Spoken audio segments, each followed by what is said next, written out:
Dr. Kemp is here with us, and so I don't want to belabor this too much because I want to bring her in. Dr. Kemp is a pediatric occupational therapist and assistant professor in the School of Health and Rehabilitation Sciences at Ohio State University.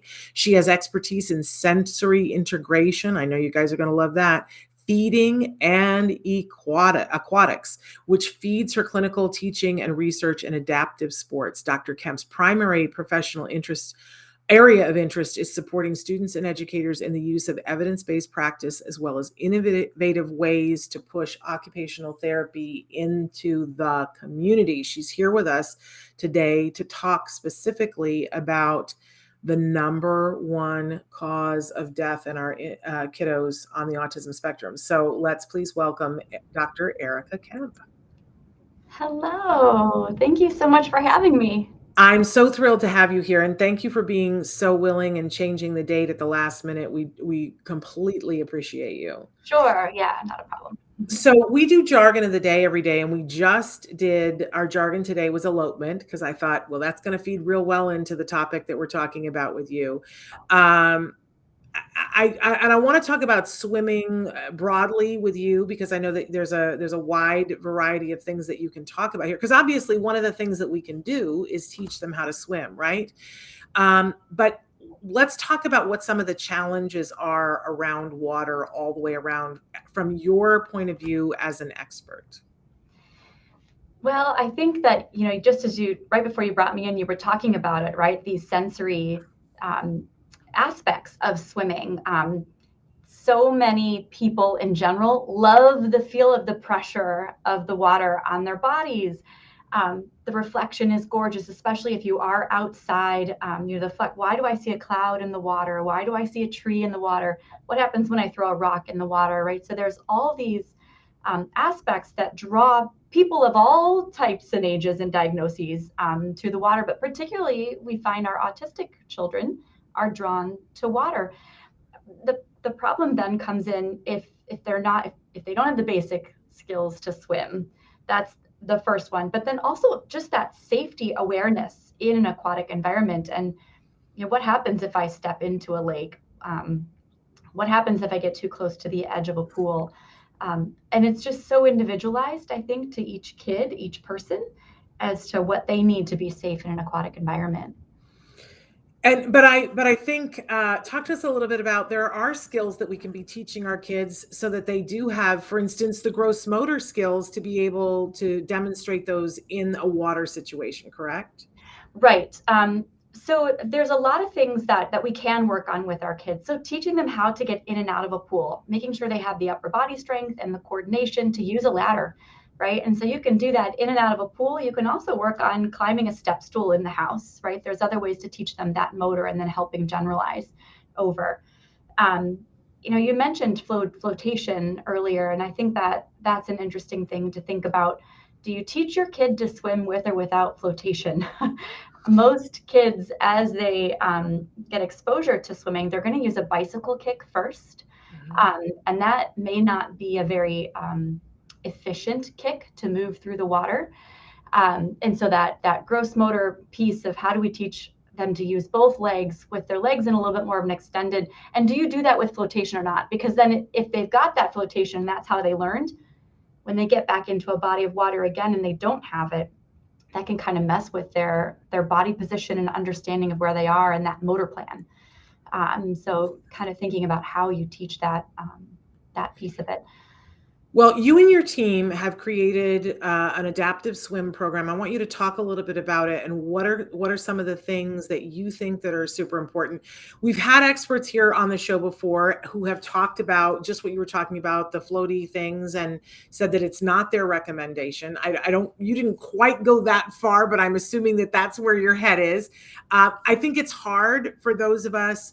I had one swim expert that I remember very distinctly sitting on the show with me as she was in studio. And she said, you just can't do that. It's the worst thing ever. And I said to her, well, then help me, because I'm not a good swimmer. So I'm in the water with my child. And the reason why my kid has floaties is because I'm not a good swimmer. And it was like her head exploded. And she said, oh my goodness, is that the problem? But I think especially, if you're not a good swimmer or you have more than one kid in the pool, getting in the pool with your child from the beginning can be anxiety ridden, and that the floaties give us a false sense of security. So talk about adaptive swim programs that you've developed, why you think they're a good thing, what kinds of things you guys teach, and why you recommend it for parents like me who aren't swim knowledgeable. Right. So I am an occupational therapist, as you said. So I really believe in this idea of finding the right fit for the child, to the skill, to the family, to the environment. So we have developed, it's an occupational therapy aquatic intervention, so it's therapeutic, and it's different from group swim lessons in that it is individualized. So we do write individual goals for each child. We hold this in a community pool environment, so it looks like a typical pool, which is important. And then as part of this, we make those individualized goals. We do this in a group, so they do have peers to model after.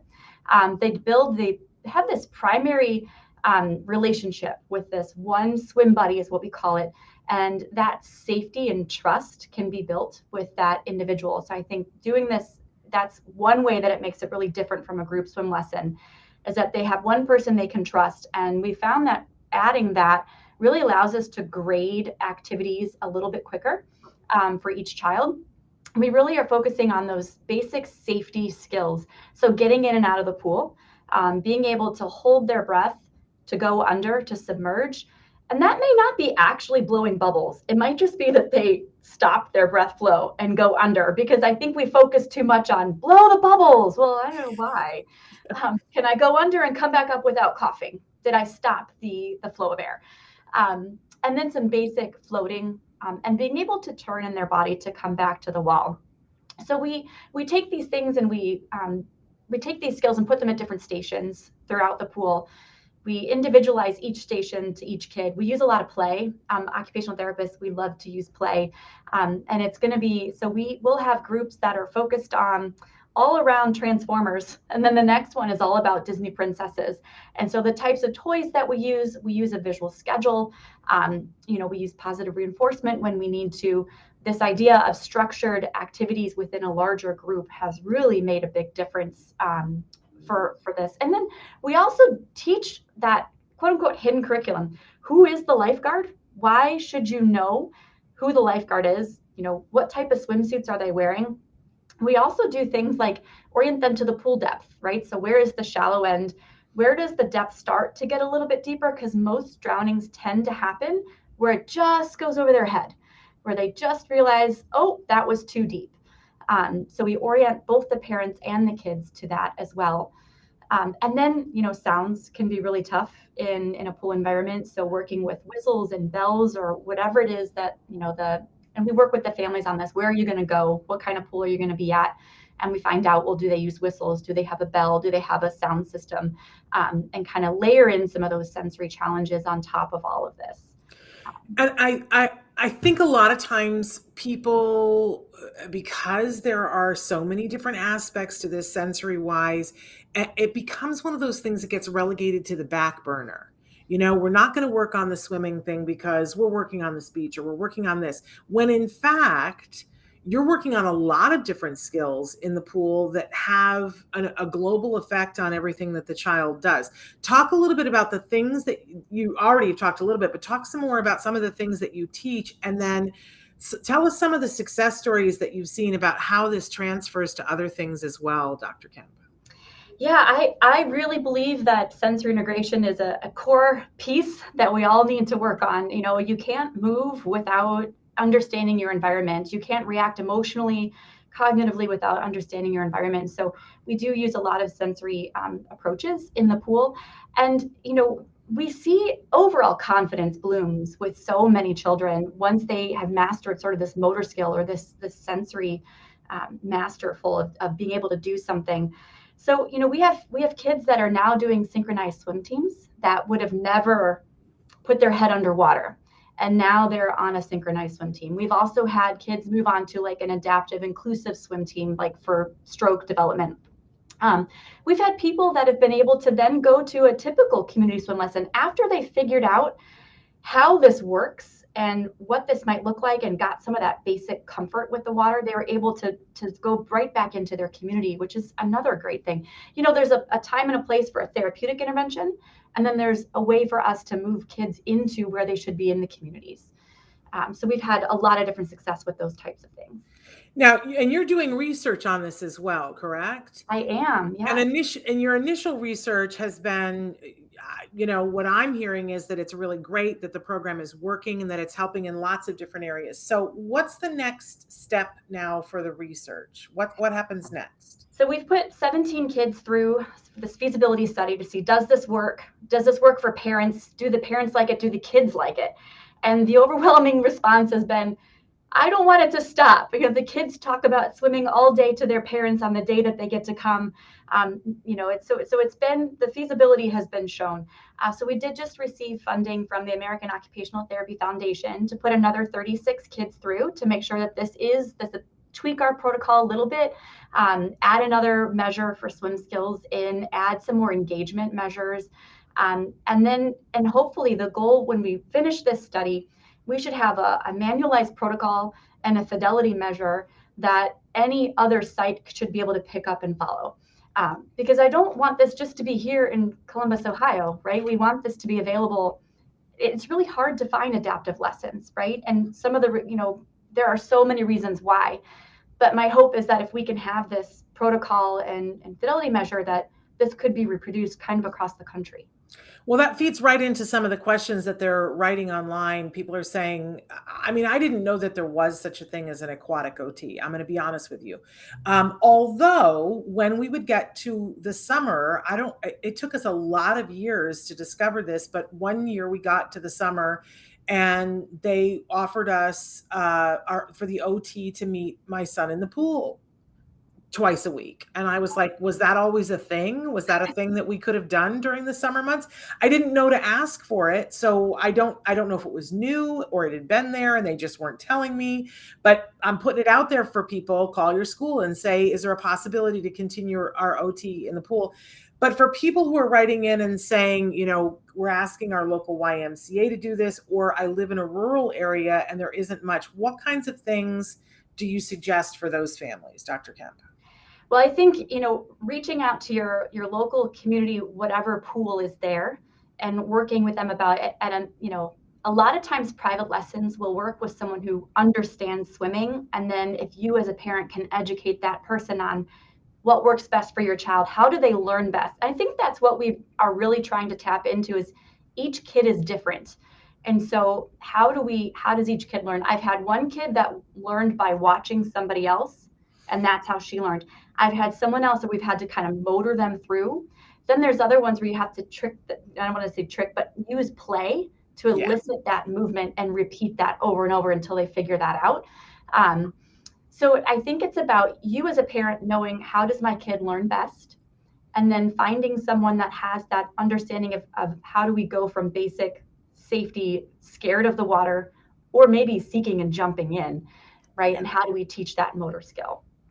Amazing. So if somebody, I know I'm really jumping the gun here because you're at a place in your research, but if somebody, for instance, finds a swim teacher or a local pool and there's an OT there and they start having the conversation and they realize, okay, this person would like some more information, doesn't have it. Are you at a point where you have things that you could share with them? Could people write to you and you could share some important information? Or you're not there yet?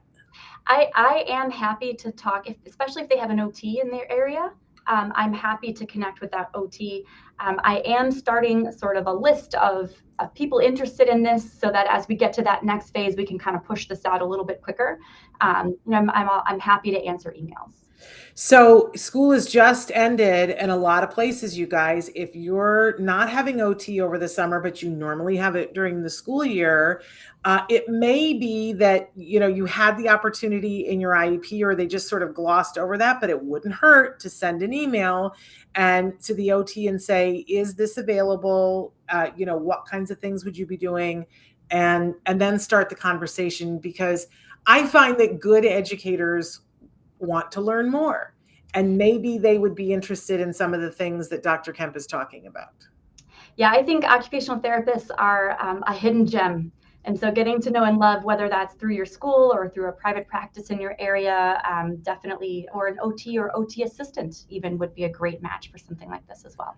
I find that OTs are one of the great misunderstood factions of the autism community. And part of it is that I think because so much of it has gone through the school, and there are some amazing OTs out there that I think can make a ginormous difference in every single program.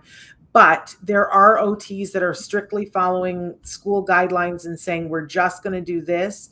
And I think as parents and for our audience, our parents and our people that are on the spectrum, we have to push and ask for more things because the bucket is deeper than we know that it is. And I think you're right about the skills in the pool carry over in so many ways. We can address all kinds of goals in the pool. And if your school has a swim module in the PE curriculum, then OT could potentially help them access that specially designed program, but it depends on the school. Yeah, absolutely. But our school didn't have a pool at the school. There was no school in our district that had a pool at the school. But during the summer, the city gave them access during specific hours that it was only for the use for the school for OT. Who knew? I didn't know. Who knew? So ask, don't be afraid to ask. Now, Parker wanted to know where I live, there are rivers and lakes everywhere. Would this kind of adaptive swim class help with that? Yes, I think it would, because rivers are a little bit different. You'd want to think about also making sure that wherever you do some swimming is going to involve training around a current, right? So a lazy river or some water slides or something like that, because you do have that piece. But lakes, any body of water where a child would need to understand which way is up. They've been submerged, they've fallen in, they've tripped over a rock, which way is up, and then to be able to either turn on their backs to breathe, and then be able to sight the land to get back. So I do think it would help, because you can't fence in every river and lake, right? No. Which is kind of the other option. We actually, where my son got his adaptive swim lessons, there was a week where first they taught them the skills of flipping over on their back and going to the side of the pool. But then, and they warned us ahead of time, they said, this entire week, we are going to do that with them in their clothes and shoes. And so that they will know, even if they're in their clothes and shoes, how to do it, because it feels different. There's a different sensory issue.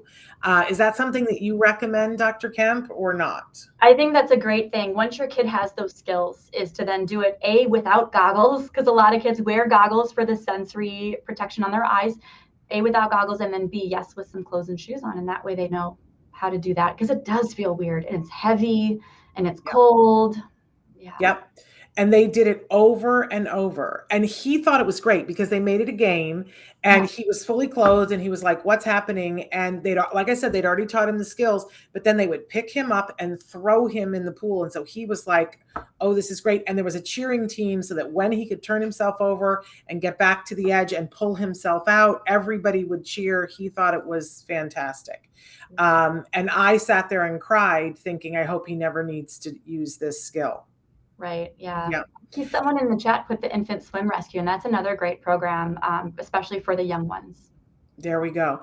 I got to ask you before we let you go, I'm always intrigued by the people that we have on the show and the fact that they've devoted their lives to our kids and to helping them and are so compassionate. And here you are, you're this amazing person. What led you to this profession? What's your why? Why are our kids the thing that drives you? You know what? I grew up as a swimmer and I loved playing. And when I became a pediatric occupational therapist, I realized there's so much potential for kids to be able to play and for families to go to pools and that sort of thing. So I just love the success stories. I love seeing even the kids that the progress is very slow. You see the joy in the kids, and that makes me very happy. Well, listen, we just respect and admire you so much. A late question just came. Lori wants to know, my son cannot get the back float. He has issues staying there on his back in swim lessons. How do we get past this? Yeah, he probably has, my guess is he has some vestibular some movement sensitivities. And so I would think about working on some of that on land as much as you can and taking it very slowly.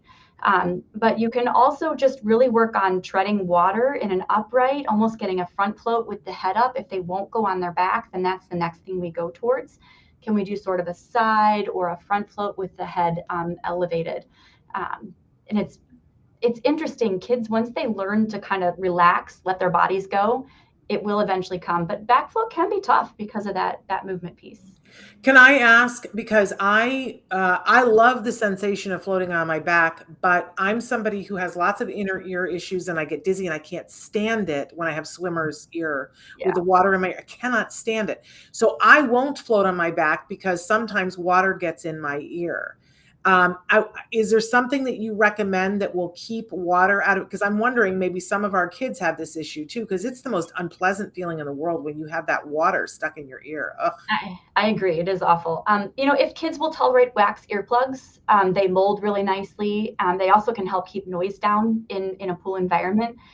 So that's one thing to try. Like after ear tubes, a lot of kids will wear those kinds of things. Okay. Yeah. Okay, so the wax, and somebody else said silicone. I don't know about these, but I'm going to check them out. All right, fantastic. Dr. Kemp, tell us where people can find, if somebody's living in Columbus, Ohio, how would they find your program? Yeah, so we do have a website that's under development. And so I'll just should I put it in the chat or do you want me just to say it? Oh, no, because they don't get your chat. Yeah. Okay. So it's the letter U.OSU for Ohio State University.edu / and it's aquatic, AQUOTIC. Or they can also email me and it's just my first name last name at osumc.edu. Okay, Erika with a K, Kemp with a K. Yeah. For those that are listening in podcast, in audio only. One last question, because then we have to get to our next guest. My son will not put his head in the water. What would be the next step? He only swims with his life jacket. He's 7 years old. So I would do a lot of splashing toleration or dumping and pouring and see if he can just get used to the water on his head. And then I'll just very slowly chin to lips. You can kiss the water. You can paint your face with the water, anything just to build up tolerance slowly. There we go. Make it worth his while too. They want to know, do you have an Instagram? I don't. That's a good idea. I mean, I have one, but I don't ever put anything on it. So, All right. Well, everybody's on it. So maybe that's the next horizon. Dr. Kemp, thank you so much for being with us. We've enjoyed this so much. I hope you have a wonderful summer in the pool. Thank you so much for having me. All right. You take care. Take care. Bye. Bye-bye.